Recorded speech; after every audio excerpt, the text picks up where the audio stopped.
You think your cat loves what you're doing. The way you pick them up, the way you pet them, the way you look at them. It feels like affection. But what if some of those things are exactly what your cat has been trying to avoid? Because cats don't always react the way you expect. They don't complain. They don't correct you. They don't explain. They tolerate. And over time, that tolerance starts to look like acceptance. But it's stress that builds quietly. And most owners never notice it. The first thing your cat hates is being picked up without warning. It seems harmless. They're sitting there relaxed, looking comfortable. So you reach down and lift them. But from your cat's perspective, something very different just happened. A sudden movement from above. A loss of control. A moment where they didn't choose what happens next. Cats are both predators and prey. That means their instincts are built around awareness and control. When something grabs them unexpectedly, their brain doesn't process affection. It processes danger. Even if they don't fight it, even if they don't run. Their body reacts. Heart rate increases. Muscles tense. Stress rises. And if it happens enough, they stop resisting. Not because they're okay with it, but because they've learned they can't stop it. The second thing is direct eye contact.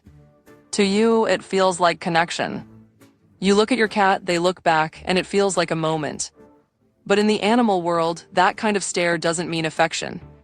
It means challenge, dominance, uncertainty. When you lock eyes with your cat and hold it, you're sending a signal you don't realize. You're telling them to stay alert, to be cautious, to not fully relax. That's why cats don't stare at each other when they feel safe. They slow blink. They soften their gaze. They look and then look away. That's trust. And when you do the same, your cat understands it. The third thing is forcing affection. This is where most relationships start to break down. You reach out to pet them. They move away. You follow. You try again. Because in your mind, you're showing love. But from your cat's perspective, you're ignoring their signal. A flicking tail, ears shifting back, their body turning away. These aren't small details. They're clear communication. And when those signals are ignored, something changes. Your cat stops trying to communicate.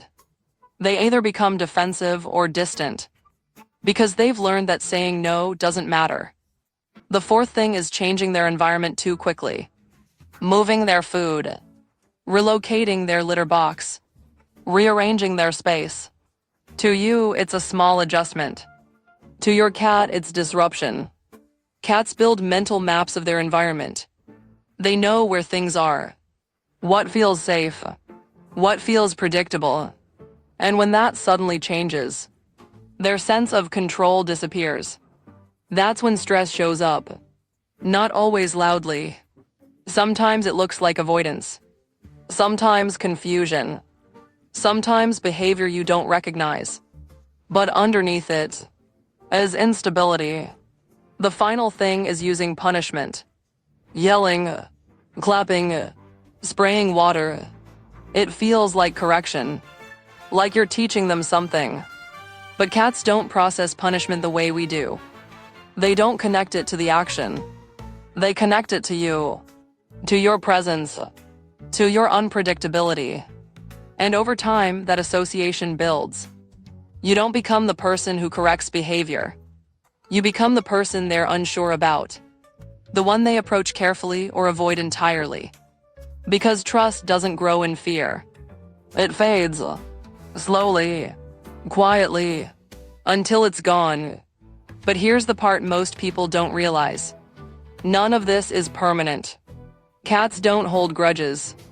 They respond to patterns, which means those patterns can change. And when they do, so does your relationship. You slow down your movements. You let them see your hands. You allow them to approach first. You stop forcing moments and start allowing them. You pay attention to their signals and respond to them, not with control, but with awareness. That's when things begin to shift. They stay longer. They relax more. They come closer without hesitation. Not because they have to, but because they feel safe enough to. And for a cat, that's everything.